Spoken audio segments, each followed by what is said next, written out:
Denmark ने किस सागर में विश्व का पहला ऊर्जा क्षेत्र द्वीप निर्मित करने की योजना को मंजूरी दी है? अरल सागर, उत्तरी सागर, लाल सागर, उत्तरी चीन सागर। तो ये सही आंसर है उत्तरी सागर। उत्तरी सागर। डेनमार्क ने हाल ही में उत्तरी सागर में विश्व का पहला ऊर्जा क्षेत्र द्वीप निर्मित करने की योजना को मंजूरी दी है। ये ऊर्जा क्षेत्र द्वीप 3 मिलियन यूरोपीय घरों को बिजली की ज़रूरतों को पूरा करने के लिए पर्याप्त हरित ऊर्जा का उत्पादन और भंडारण में मदद करेगा। सीआरपीएफ की कोबरा यूनिट में हाल ही में कितनी महिला कर्मियों की पहली टुकड़ी को शामिल किया गया है? 23 महिला कर्मियों को, 34 महिला कर्मियों को, 45 महिला कर्मियों को या 56 महिला कर्मियों को? तो ये है 34 महिला कर्मियों को। 34 महिला कर्मियों को केंद्रीय रिजर्व पुलिस बल सीआरपीएफ की कोबरा यूनिट में हाल ही में 24 महिला कर्मियों की पहली टुकड़ी को शामिल किया गया है। इन्हें जल्द ही देश के एंटी नक्सल अभियानों में तैनात किया जाएगा। इनमें 34 महिला कर्मियों की पहली टुकड़ी को 3 माह का कठोर प्रशिक्षण दिया जाएगा। हाल ही में किसने कचरे के डिस्पोजल और कलेक्शन की जानकारी न देने पर कोक, पेप्सी और बिसलेरी पर करीब 72 करोड़ का भारी भरकम जुर्माना लगाया है? योजना आयोग या नीति आयोग ने, सेंट्रल पॉल्यूशन कंट्रोल बोर्ड ने या विश्व स्वास्थ्य संगठन ने? तो ये है central pollution control board. Central pollution control board ने हाल ही में कोक, पेप्सी और बिसलेरी पर प्लास्टिक कचरे के डिस्पोजल और कलेक्शन की जानकारी सरकारी बॉडी को नहीं देने के मामले में 72 करोड़ का भारी भरकम जुर्माना लगाया, जबकि बाबा रामदेव की पतंजलि पर 1 करोड़ रुपए की पेनाल्टी लगाई गई है।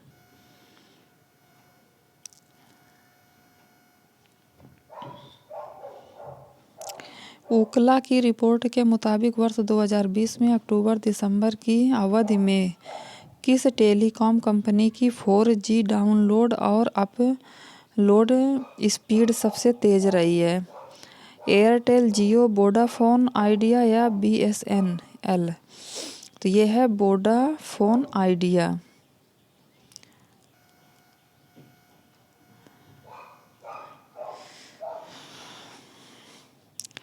स्पीड टेस्टिंग प्लेटफॉर्म ऊकला की रिपोर्ट के मुताबिक वर्ष 2020 में अक्टूबर-दिसंबर की अवधि में वोडाफोन आइडिया टेलीकॉम कंपनी की 4G डाउनलोड और अपलोड स्पीड सबसे तेज़ रही है। वोडाफोन आइडिया को पैन इंडिया लेवल पर 6 महीने की अवधि में लगातार हाई स्पीड प्रदान करने वाला एकमात्र टेलको बनाता है।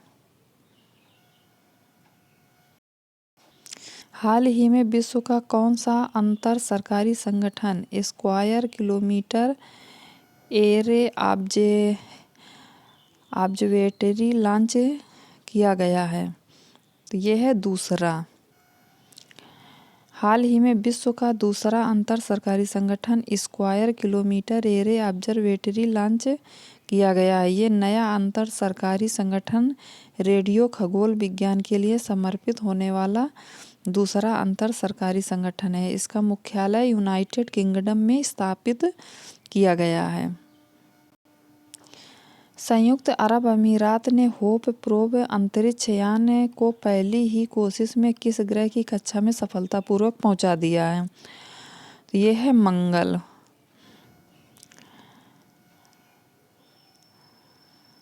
संयुक्त अरब अमीरात ने होप प्रोब अंतरिक्ष यान की पहली ही कोशिश में मंगल ग्रह की कक्षा में सफलतापूर्वक पहुंचा दिया है। यह होप प्रोब अंतरिक्ष यान लगभग 1,20,000 किलोमीटर प्रति घंटे की रफ्तार से चक्कर लगा रहा है। जब यह अंतरिक्ष यान मंगल ग्रह की कक्षा में पहुंचा तो लाल ग्रह पर ऐसा करने वाला वो दुनिया का 5वां देश बन गया है। संयुक्त अरब अमीरात 5वां देश बन गया है। इनमें से कौन सा राज्य one nation one ration card सुधार प्रणाली को सफलतापूर्वक पूरा करने वाला देश का 12वां राज्य बन गया है? तो ये है राजस्थान। राजस्थान राज्य हाल ही में one nation one ration card सुधार प्रणाली को सफलतापूर्वक पूरा करने वाला देश का 12वां राज्य बन गया है। इसके साथ ही राजस्थान राज्य खुला बाजार उधारों के माध्यम से 2,731 करोड़ रुपए के अतिरिक्त वित्तीय संसाधन जुटाने में सक्षम हो गया है। 11 फरवरी को विश्व भर में कौन सा दिवस मनाया जाता है? तो विज्ञान में लड़कियां और महिलाओं का अंतर्राष्ट्रीय दिवस, सुरक्षा में लड़कियां और महिलाओं का अंतर्राष्ट्रीय दिवस, समाज बनाने में लड़कियां और महिलाओं का अंतर्राष्ट्रीय दिवस, शिक्षा में लड़कियां और महिलाओं का अंतर्राष्ट्रीय दिवस। तो ये है सुरक्षा में लड़कियां नहीं, विज्ञान में लड़कियां और महिलाओं का अंतर्राष्ट्रीय दिवस। विज्ञान में लड़कियां और महिलाओं का अंतर्राष्ट्रीय दिवस 11 फरवरी को विश्व भर में विज्ञान में लड़कियां और महिलाओं का अंतर्राष्ट्रीय दिवस, international day of women and girls in science मनाया जाता है। इस दिन को मनाने के लिए 22 दिसंबर 2015 को संयुक्त राष्ट्र महासभा के द्वारा संकल्प पारित किया गया था।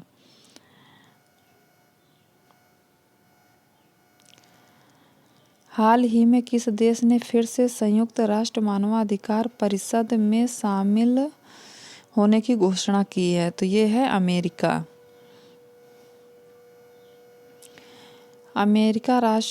अमेरिका के राष्ट्रपति जो बाइडेन ने हाल ही में फिर से संयुक्त राष्ट्र मानवाधिकार परिषद में शामिल होने की घोषणा की है। इसके पहले वर्ष 2018 में डोनाल्ड ट्रंप ने कार्यकाल में अमेरिका ने परिषद से हटने का फैसला लिया था। संयुक्त राष्ट्र मानवाधिकार परिषद मानवाधिकार से संबंधित चुनौतियों का सामना करने के लिए मानवाधिकार परिषद विश्व का अग्रणी मंच है।